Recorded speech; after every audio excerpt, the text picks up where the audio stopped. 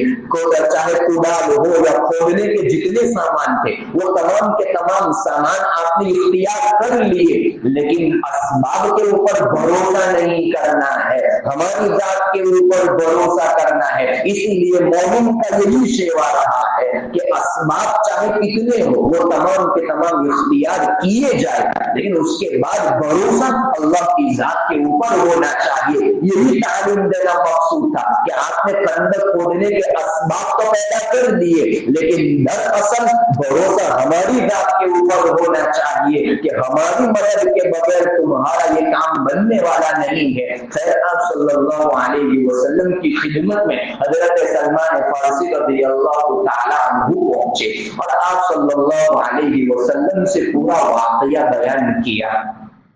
اللہ کے رسول صلی اللہ علیہ وسلم بھی اپنے خندق کے حصے میں جو کھودنے کا آیا تھا اس کام کے اندر مشغول تھے۔ آپ صلی اللہ علیہ وسلم بھی اپنے خندق کے حصے میں مشغول تھے۔ آپ خندق کی مٹی ایک جگہ سے دوسری جگہ کی طرف منتقل فرما رہے تھے۔ حضرت برا ابن عازب رضی اللہ تعالی عنہ فرماتے ہیں کہ خندق کی مٹی نے اللہ کے رسول صلی اللہ علیہ وسلم کو اس طرح ڈھانپ لیا تھا کہ آپ کا پیٹ مبارک اور آپ کی پشت مبارک کی پشت مبارک کی کھال چمڑی بھی نظر نہیں آتی تھی، یعنی آپ کے جسم کے اوپر اتنی دھول لگی ہوئی تھی اور اتنا گرد و غبار موجود تھا۔ حضرت برا ابن عازب پتا میں نے اپنی آنکھوں سے دیکھا کہ اللہ کے رسول صلی اللہ علیہ وسلم کو خندق کی مٹی نے ایسے ڈھانپ لیا تھا کہ آپ کے پیٹ مبارک اور آپ کے پیٹھ کی چمڑی بھی نظر نہیں آ رہی تھی۔ جب حضرت سلمان فارسی رضی اللہ تعالی عنہ پہنچے، واقعہ بیان کیا، تو آپ صلی اللہ علیہ وسلم نے کوئی مشورہ نہیں دے دیا کہ جو اس طرح کام کرنا، یا کوئی حکم نہیں دے دیا کہ اس طرح کر لینا، بلکہ آپ صلی اللہ علیہ وسلم بنفس نفیس اپنا کام چھوڑ کر ان صحابہ کرام کے پاس پہنچے جہاں پر حضرت سلمان فارسی کے ساتھی کام کر رہے تھے۔ آپ صلی اللہ علیہ وسلم وہیں پر تشریف لے گئے۔ آپ صلی اللہ علیہ وسلم خندق کے اندر اترے اور آپ نے اپنے دستے مبارک سے ایک کدال لیا اور کدال لے کر ایک ضرب لگائی، ایک چٹکا مارا اور آپ نے آیت پڑھی وَتَمَّتْ كَلِمَتُ رَبِّكَ صِدْقًا وَعَدْلًا، آپ کے پروردگار کی نعمت سچ ہو کر ثابت ہو چکی ہے، پوری ہو چکی ہے۔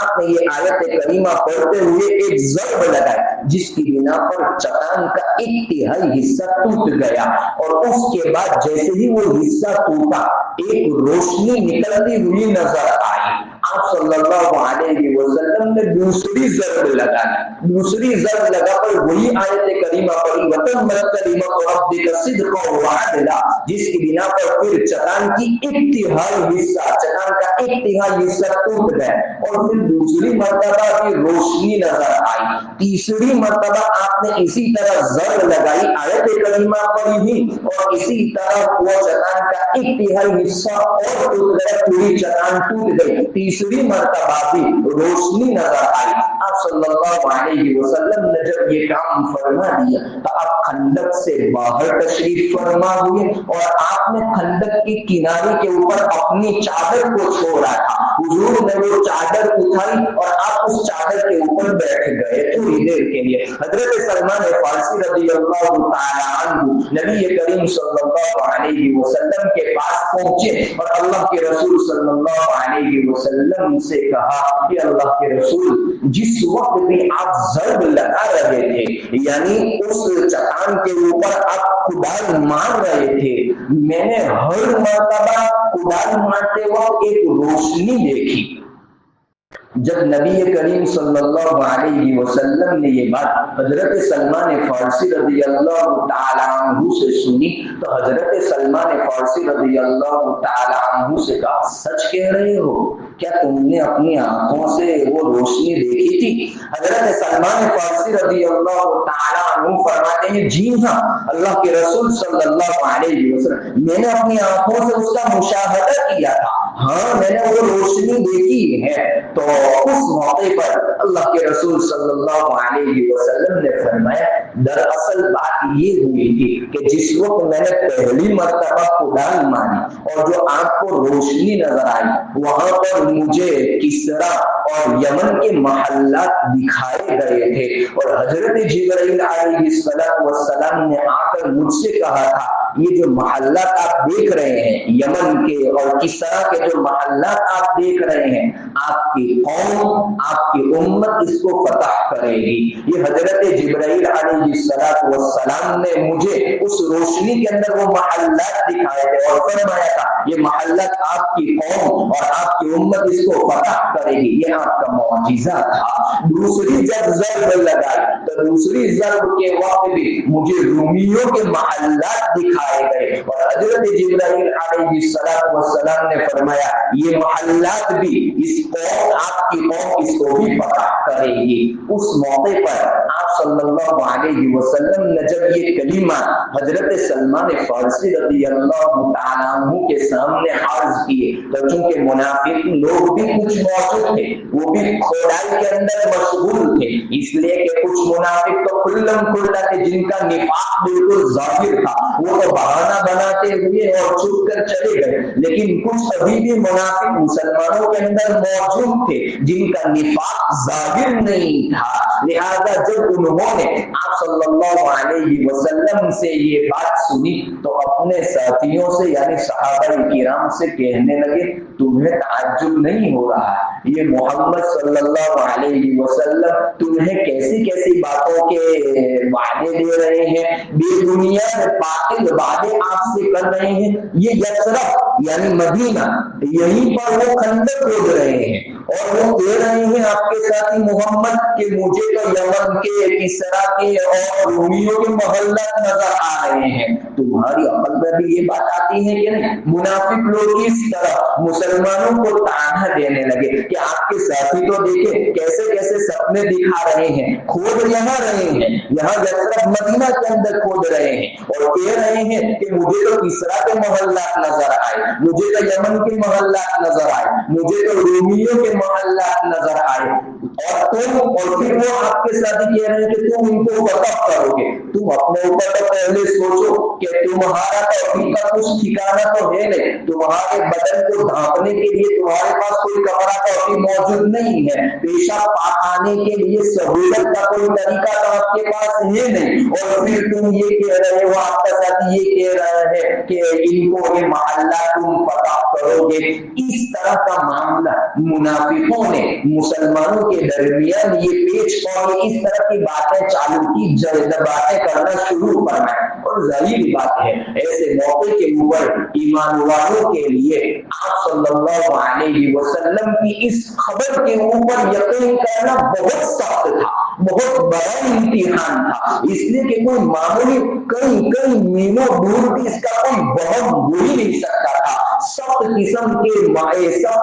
کا امتحان تھا۔ ایک طرف پورے طریقے سے پورے عرب میں سے وہ بیچارے گھیرے ہوئے تھے، خطرہ پر خطرہ تھا، اپنا بچاؤ کرنا مسلمانوں کے لیے مشکل بنتا جا رہا تھا، سخت سردی کا عالم تھا، اور ایسے وقت کے اندر اس خبر کے اوپر یقین کرنا ظاہر بات ہے بہت مشکل کام تھا، لیکن ایمانی طاقت یہی ہوتی ہے کہ چاہے حالات کیسے ہی خلاف کیوں نہ ہو لیکن آپ صلی اللہ علیہ وسلم کی خبر کے اوپر ذرہ برابر شک نہ ہو، یہی ایمان کا مضبوط قوی اور یہی ایمان کا تقاضا کی ہے، اور صحابہ کرام کو یقین تھا کہ نہیں، حضور نے بات نکال دی، بات ختم ہو چکی، وہ پوری ہو کر رہے گی، اس لیے لیکن ظاہری اعتبار سے چونکہ انسان بھی، وہ تو بھی انسان ہی، وہ بھی انسان ہی تھے ہمارے مانند، لیکن ظاہری اعتبار سے دیکھے جائے تو اس خبر کے اوپر یقین کرنا ان کے لیے بہت مشکل تھا، اور ویسے وقت کے اندر حالات بھی ایسے تھے کہ ویسا ہو ہی نہیں سکتا کہ وہی تیسرا، وہ تو اس وقت کے اوپر پاور طاقت تھی، ان کو کیسے فتح کیا جائے، وہ ماننا بھی بہت مشکل تھا۔ خیر یہ بہت امتحان کی جگہ تھی، اس موقع کے اوپر پھر نبی کریم صلی اللہ علیہ وسلم کے کچھ اور معجزات بھی ظاہر ہوئے ہیں، انشاءاللہ